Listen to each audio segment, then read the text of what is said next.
எல்லா புகழும் இறைவனுக்கே. Hello friends, welcome to Kilakarai kitchen. இன்னைக்கு நம்ம சேனல்ல கமன்னு டேஸ்டியான டொமேட்டோ ரைஸ் எப்படி செய்யலாம்னு பார்க்கலாம். ஒரு முறை சாப்பிட்டு பார்த்தீங்கன்னா அடிக்கடி செய்வீங்க, அம்புட்டு ருசியா இருக்கும். வீடியோக்குள்ள போறதுக்கு முன்னாடி இப்போதான் நம்ம சேனலை ஃபர்ஸ்ட் டைம் பார்க்குறீங்கன்னா மறக்காம சப்ஸ்கிரைப் பண்ணிட்டு கூடவே பக்கத்தில் இருக்க பெல் ஐக்கானையும் கிளிக் பண்ணிக்கோங்க.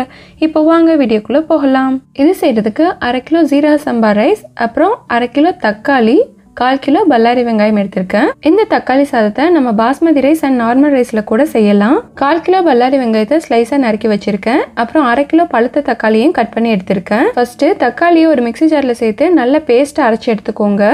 இதுக்கு நல்ல பழுத்த தக்காளியை சேர்த்தாதான் நல்லா இருக்கும். இப்போ அரைச்சி எடுத்துட்டேன்.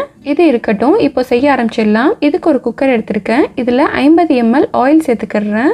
அண்ட் இது கூடவே 25 ml கீயும் ஆட் பண்ணிக்கிறேன். இது நல்லா சூடானதுக்கு அப்புறம் இதுல 5 பட்டை, 5 கிராம்பு, 5 ஏலக்காய், அப்புறம் ஒரு ரம்பலையை கட் பண்ணி சேர்த்துக்கிறேன். இப்போ இந்த ஸ்பைசஸ் எல்லாமே நல்ல எண்ணெயில பொரிஞ்சு வாசனை வந்ததுக்கு அப்புறம் இதுல ஸ்லைஸா கட் பண்ணி வச்சிருக்கிற 1/4 கிலோ பல்லாரி வெங்காயத்தை சேர்த்துக்கிறேன். இந்த வெங்காயம் பிரியாணிக்கு மாதிரி ரொம்ப கலர் சேஞ்ச் ஆகணும்லாம் தேவையில்லை. லைட்டா கண்ணாடி பதம் வர வரைக்கும் வதங்கினா போதும். இந்த வெங்காயம் வதங்குற நேரத்தில் நம்ம அரிசியை 1/2 மணி நேரம் களைஞ்சிட்டு ஊற வச்சுக்கிடலாம். அடுத்து இதில் ஒரு 3 பச்சை மிளகாயை சென்டரில் இந்த மாதிரி கீறி சேர்த்துக்கிறேன். நான் எடுத்துக்கிற மிளகாய் வந்து கொஞ்சம் பெரிய சைஸ். இதுவே நீங்கள் எடுக்கிறது கொஞ்சம் சின்னதாக இருந்துச்சுன்னா நீங்கள் 4 மிளகாய் கூட சேர்த்துக்கலாம். நெக்ஸ்ட் இதில் 2 டேபிள் ஸ்பூன் இஞ்சி பூண்டு பேஸ்ட் ஆட் பண்ணிக்கிறேன். இப்போது நம்ம சேர்த்த இஞ்சி பூண்டு பேஸ்ட் வந்து நல்லா வதங்கி மணம் வரணும். நம்ம இதில் அதிகமாக மசாலா தூள்லாம் சேர்க்க போகிறது இல்லை. இப்போ நம்ம சேர்த்த இஞ்சி பூண்டு பேஸ்ட் நல்லா வதங்கி மணம் வந்துடுச்சு. அடுத்ததாக இதில் 1/2 டீஸ்பூன் மிளகாய் தூள் சேர்த்துக்கிறேன்.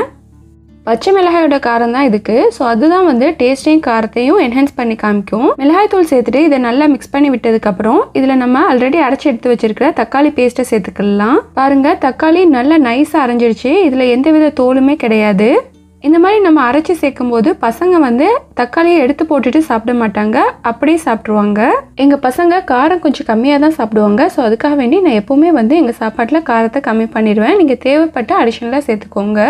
அடுத்ததாக புதினா அண்ட் மல்லி இலை ரெண்டையும் சேர்த்து ஒரு கைப்பிடி அளவு எடுத்திருக்கேன். ஸோ இதை நல்லா வாஷ் பண்ணிவிட்டு நறுக்கி ஆட் பண்ணிக்கோங்க. இப்போது புதினா மல்லி இலைகளை சேர்த்ததுக்கப்புறம் இதை நல்லா வதக்கி விட்டுக்கோங்க. புதினா மல்லி இந்த அளவு சேர்த்தாதான் டொமேட்டோ ரைஸ் நல்ல வாசனையாக இருக்கும். அடுத்து இதில் 1 லிட்டர் தண்ணி சேர்த்துக்கிறேன். இன்றைக்கி நம்ம 1/2 கிலோ ஜீரக சம்பா ரைஸில் செய்ய போகிறோம். தண்ணி சேர்த்துட்டு இதை நல்லா கலந்து விட்டுக்கோங்க. இது பார்க்குறதுக்கு பிரியாணி மாதிரியே இருக்கும். பசங்களும் ரொம்ப விரும்பி சாப்பிடுவாங்க. அடுத்து இதுக்கு தேவையான அளவு சால்ட் ஆட் பண்ணிக்கிறேன். இப்போது தண்ணி கொதிக்க ஆரம்பிக்குது. அடுத்து இதில் நம்ம வாஷ் பண்ணி எடுத்து வச்சிருக்கிற ரைஸை சேர்த்துக்கலாம். இன்றைக்கி நம்ம ஜீரக சம்பா ரைஸ் யூஸ் பண்ணியிருக்கோம். இதே மாதிரியே நீங்கள் நார்மல் ரைஸ்லேயோ இல்லைன்னா பாஸ்மதி ரைஸ்லேயோ கூட செய்யலாம்.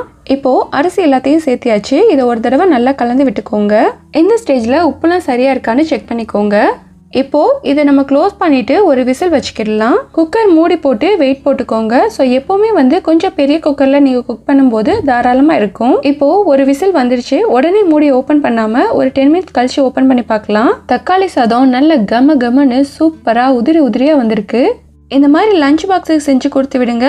சாப்பிடாத குழந்தைங்க கூட அடிக்கடி கேட்பாங்க. நாங்களும் இந்த மாதிரி தான் அடிக்கடி செய்ய ஆரம்பிச்சிட்டோம். ஸோ இதுக்கு சைடிஷும் அவ்வளோவா தேவைப்படாது. ஈஸியான வேலையும் கூட. கமன்னு பிரியாணி டேஸ்ட்லேயே இருக்கும். ஓகே ஃப்ரெண்ட்ஸ், கண்டிப்பாக இந்த ரெசிபியை நீங்களும் வீட்டில் ட்ரை பண்ணி பார்த்துட்டு உங்களோட ஃபீட்பேக்கை சொல்லுங்கள். அண்ட் இந்த வீடியோ பிடிச்சிருந்தா please like, comment, share and subscribe my channel. Thank you.